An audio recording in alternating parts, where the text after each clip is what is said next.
We must be precise. No mistakes. Richard, the documents. Diane, review them. Understood, Eleanor. I'll ensure it's thorough. The risks are high. On the day they read Eleanor Voss's will, nobody in that room was thinking about money. They were thinking about the woman who raised them, fed them, forgave them, and loved them for 84 years. Nobody expected the words that came next. Eleanor built an empire from one broken-down truck and 6 decades of relentless work.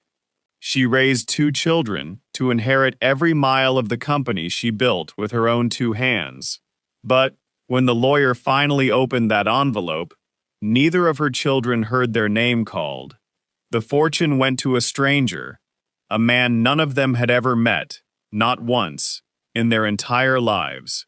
And in that silence, the family Eleanor Voss spent a lifetime holding together began to come apart. Richard Voss walked into that lawyer's office already certain of how the afternoon would end. He had run Voss Freight and Construction at his mother's side for over 20 years. He had signed the contracts, hired the drivers, sat at the head of the table every single holiday since his father passed. In his mind, this reading was a formality, one last piece of paperwork before the company became, officially and permanently, his. His sister Diane Voss Harlow sat across from him, quiet, composed, the way she had learned to be after decades of being told a woman did not belong in the trucking business. Neither of them was prepared for the name Martin Pike was about to read aloud. Eleanor Voss was not a cold woman. She was the kind of grandmother who remembered every birthday, who kept a jar of butterscotch candy on the counter for her grandchildren, who called every Sunday evening just to hear their voices. She built her company the hard way, driving her own rig through snowstorms when she could not afford to hire another driver, raising 2 children alone after her husband died young. Everyone who knew Eleanor believed they understood exactly who she was. That belief was about to be tested in a way none of them could have imagined, because the woman they loved had been carrying something for more than 50 years, something she never told a single member of her own family. The lawyer's voice was steady, but the words themselves landed like a slow, quiet earthquake.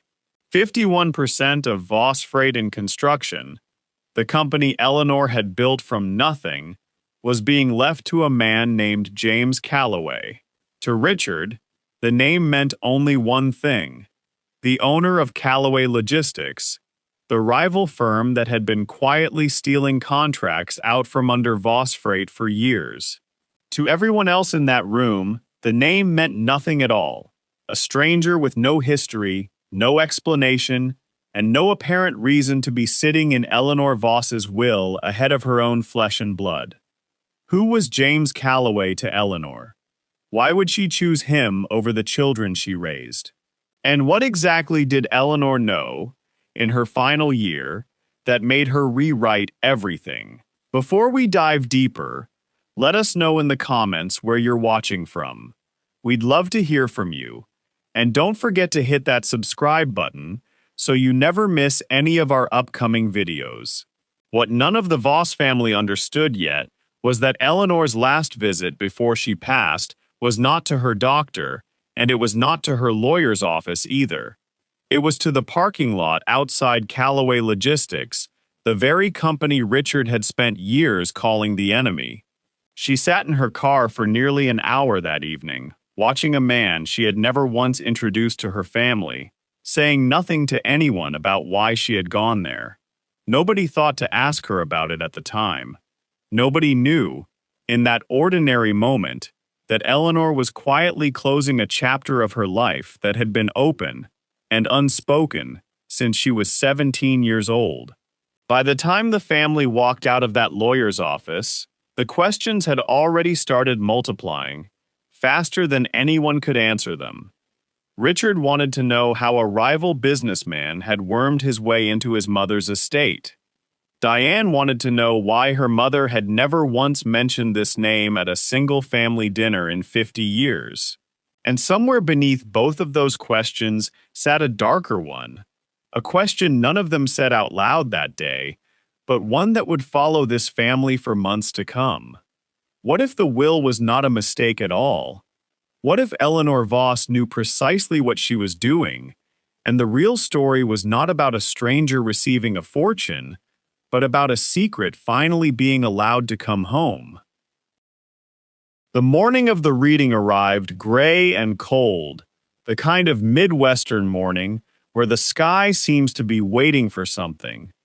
Richard arrived at Martin Pike's office 20 minutes early, dressed as if for a board meeting, because in his mind, that is exactly what this was. Diane arrived quietly with Sarah at her side.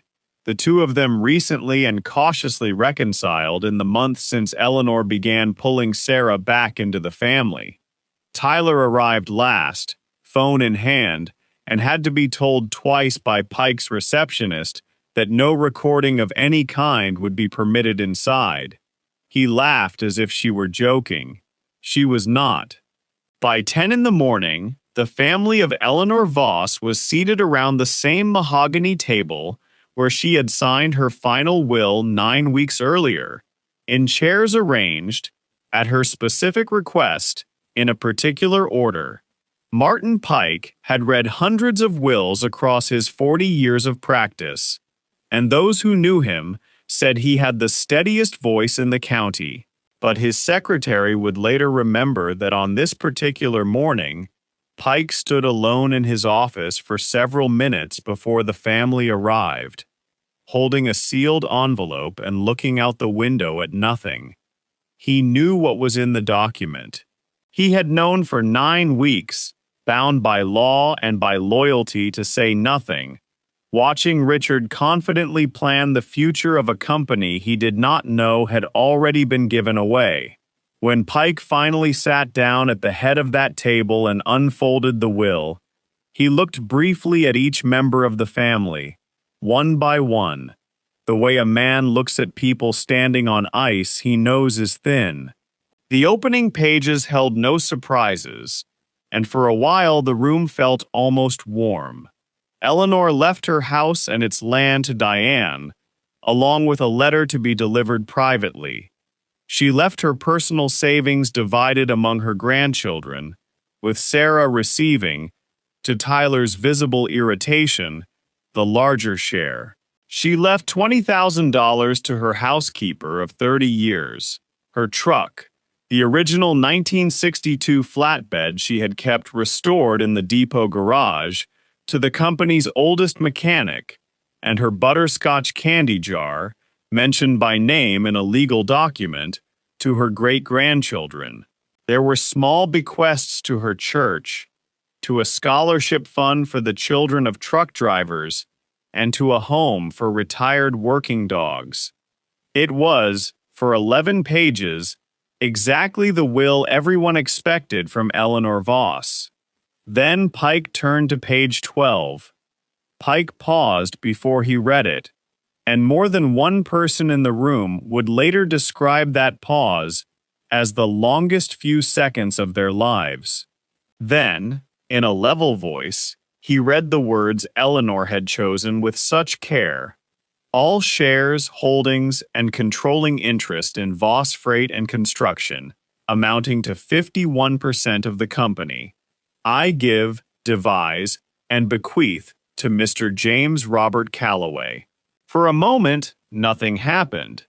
Richard actually smiled, a small, confused smile, the smile of a man waiting for a sentence to be corrected.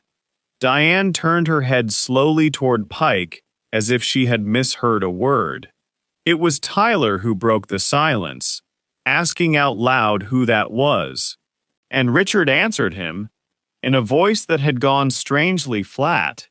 "Calloway," he said, as in Calloway Logistics.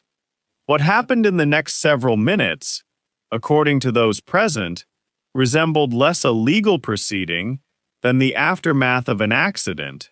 Richard was on his feet, demanding that Pike explain himself, insisting there had been fraud, manipulation, forgery, that his mother would never, in her right mind, hand her life's work to the one man who had spent a decade trying to take it from her.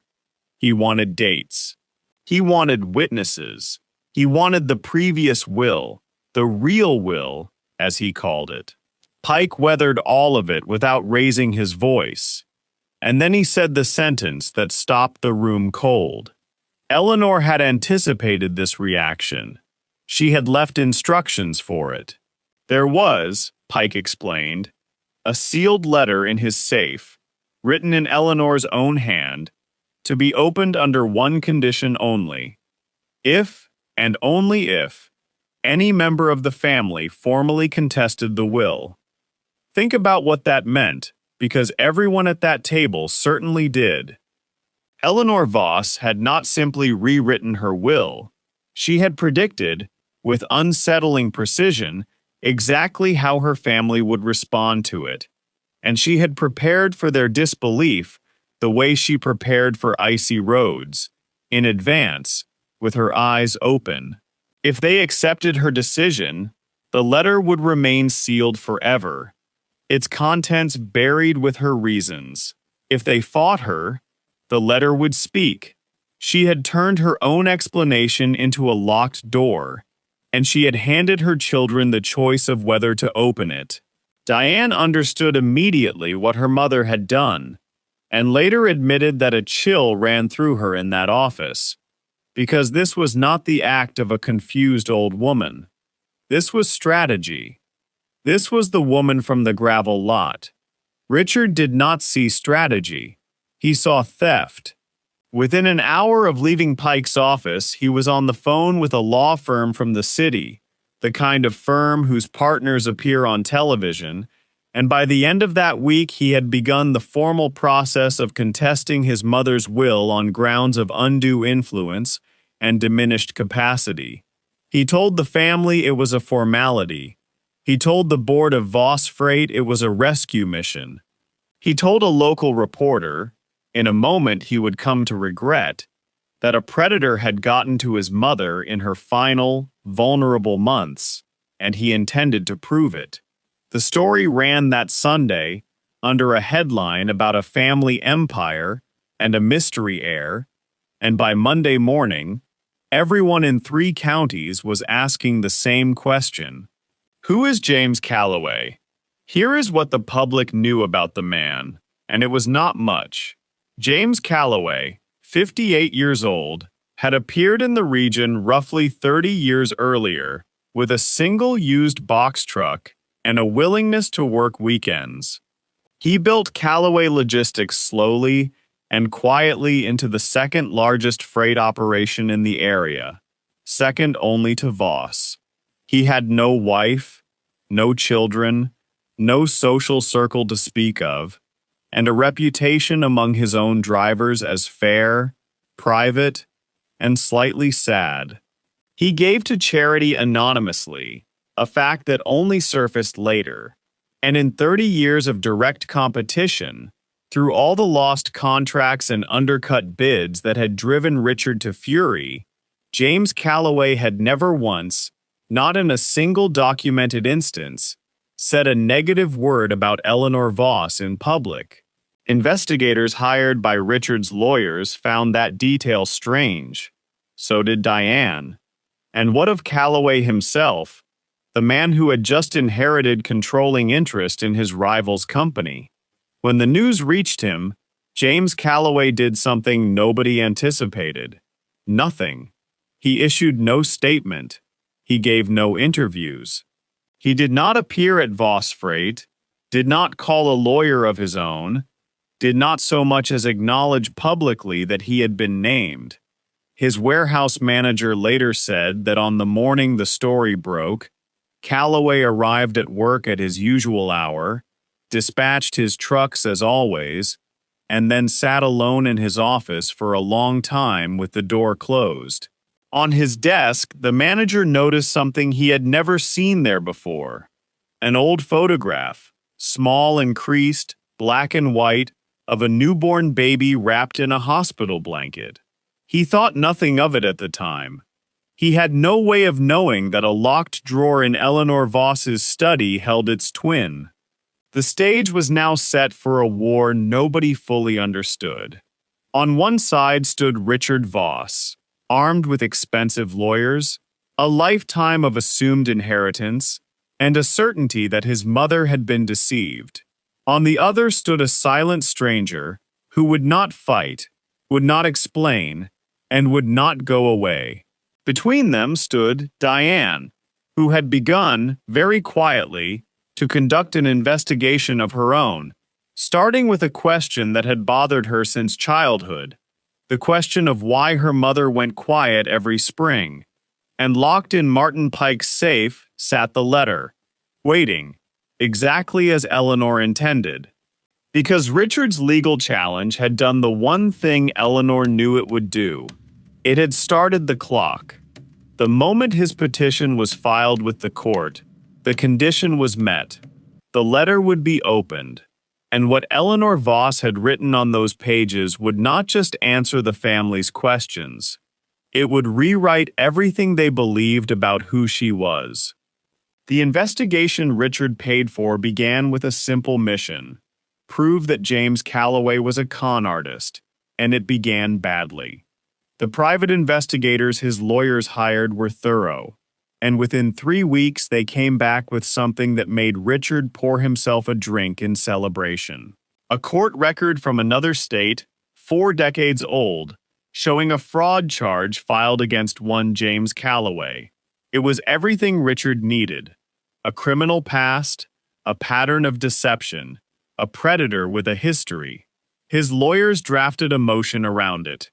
A friendly reporter was quietly tipped off. And then, 2 days before the filing, one of the junior investigators checked the birth dates. The James Calloway in that old court record had been born in 1941. He had died in prison. Richard's silent rival was a different man entirely, and the celebrated evidence collapsed into an embarrassment that his lawyers billed him for anyway. While Richard chased shadows, Diane did something quieter and far more dangerous to the family's version of history. She went home to her mother's house, the house Eleanor had left her, and she began opening drawers. Most held exactly what anyone would expect from a woman of 84: receipts, church bulletins, decades of birthday cards carefully preserved.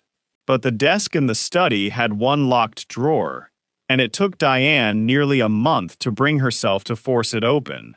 Inside, she found every letter she had ever written her mother, kept in order, tied with string. Beneath the letters sat a small tin box, and inside that box, Diane found the photograph. A newborn wrapped in a hospital blanket, black and white, creased from handling, with nothing written on the back except a date in faded pencil. A date from a year before Richard was born.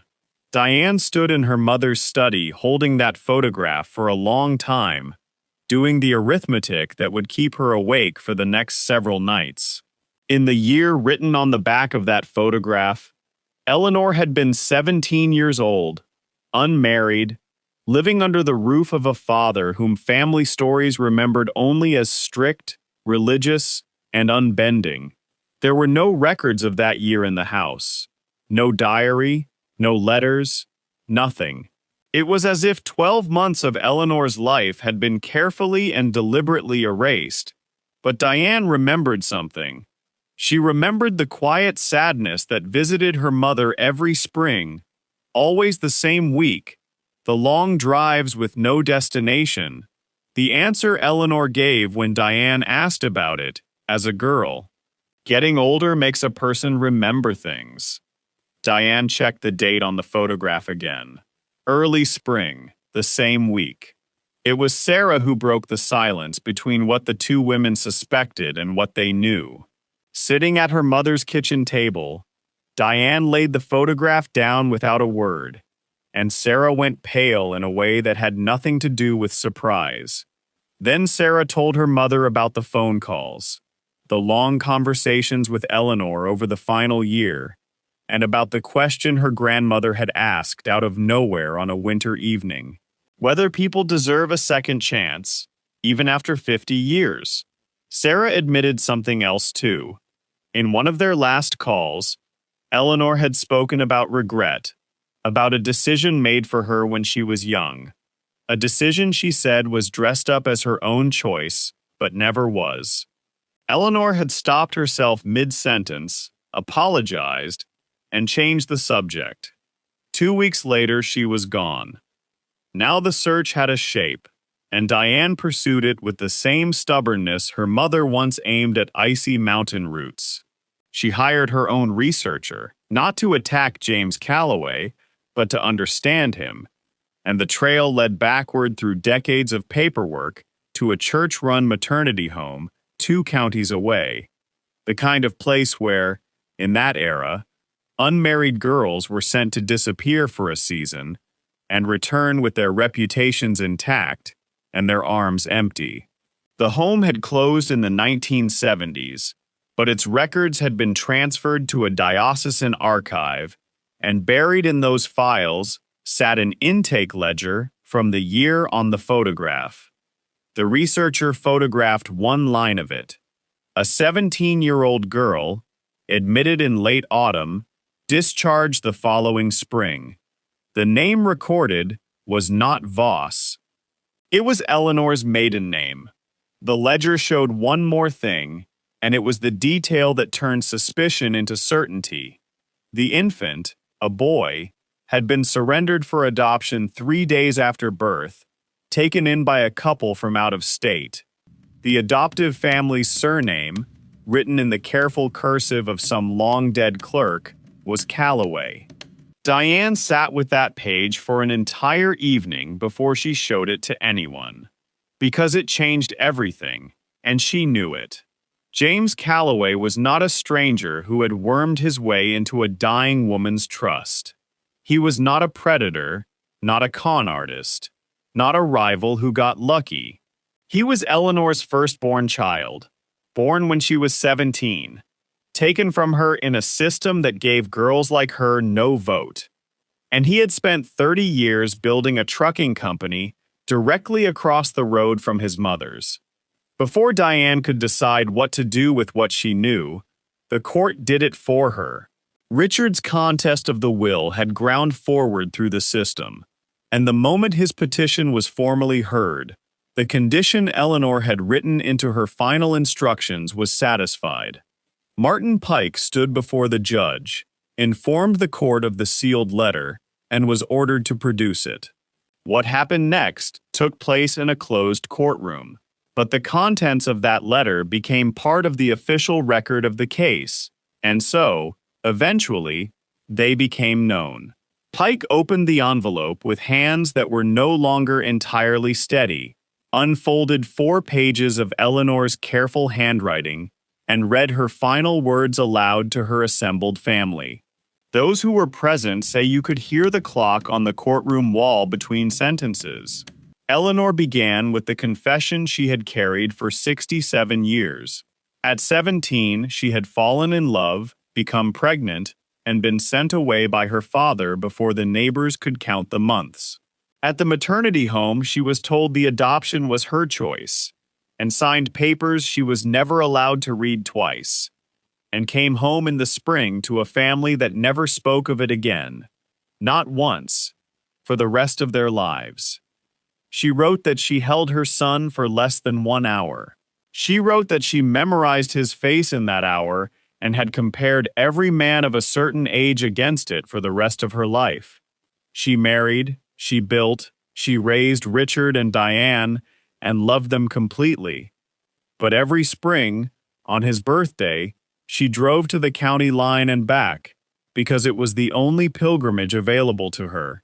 The letter then explained the coincidence that was never a coincidence.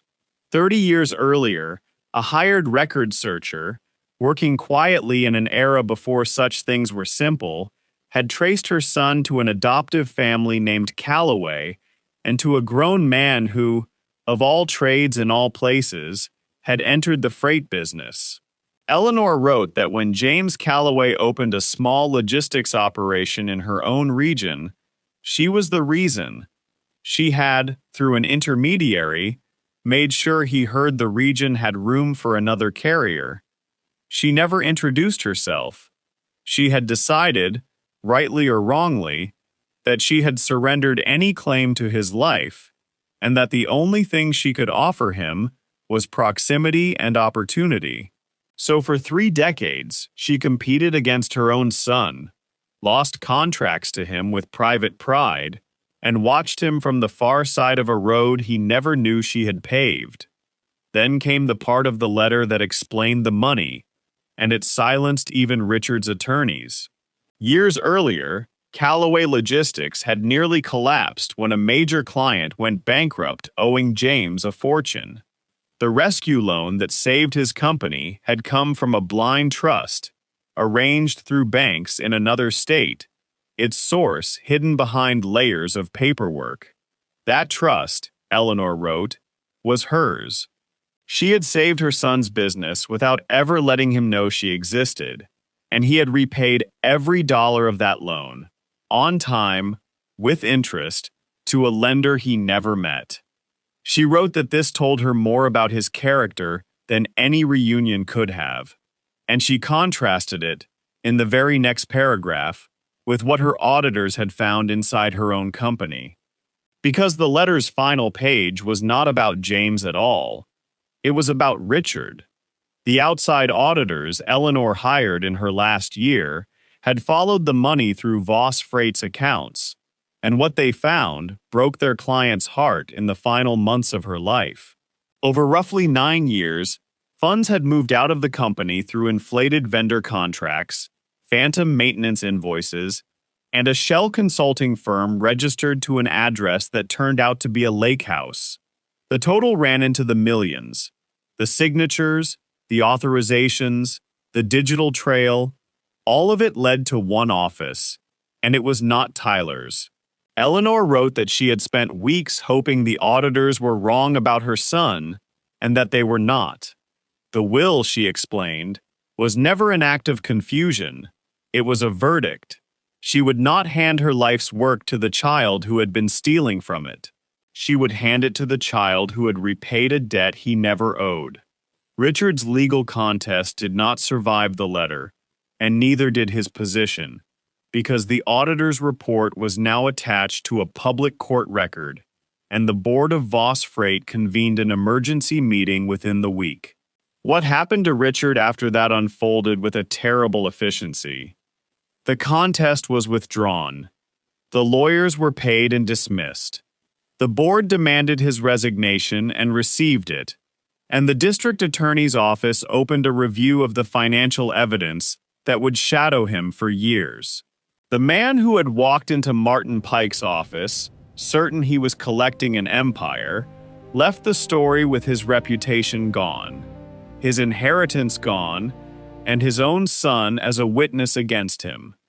Because Tyler, of all people, in the one honorable act anyone could remember from him, had quietly turned over recordings and documents from inside the company when investigators came asking, and what did James Calloway do, now that the whole county knew he was Eleanor's son and the controlling owner of her company? He did what he had done from the beginning, which was nothing anyone predicted. He did not gut Voss Freight. He did not merge it into his own operation and retire the name. Instead, 3 weeks after the letter was read, he drove across town, walked into the office of Diane Voss Harlow, introduced himself as if none of it had happened, and asked her a single question. He asked whether she would run the company their mother built. Diane, who had waited 30 years to be asked, said yes. The two of them, half-siblings who had lived 20 miles apart for 3 decades, sat in that office until dark, and the housekeeper who brought them coffee said they were still talking when she left. There was one more document, and it did not surface in any courtroom. Months later, sorting the last of her grandmother's things, Sarah found a journal wedged behind the books in Eleanor's study, its final entry written 11 days before her death. In it, Eleanor made no mention of shares or companies or wills. She wrote instead about a funeral she was planning to attend someday, only as a photograph on a table, and about what she hoped would happen in the room after the shouting stopped. She hoped Diane would finally take her place. She hoped Richard would be stopped before he destroyed himself completely, and forgiven by someone, eventually, even if it took years. She hoped Sarah would keep asking questions, and she hoped that her first son, whose name she had never once been permitted to say at her own dinner table, would sit at it. Today, the trucks on the interstate carry a combined name, Voss Calloway Freight, and the drivers who worked for Eleanor say she would have liked the sound of it. Diane runs the company her mother built, and her brother nearly bled dry.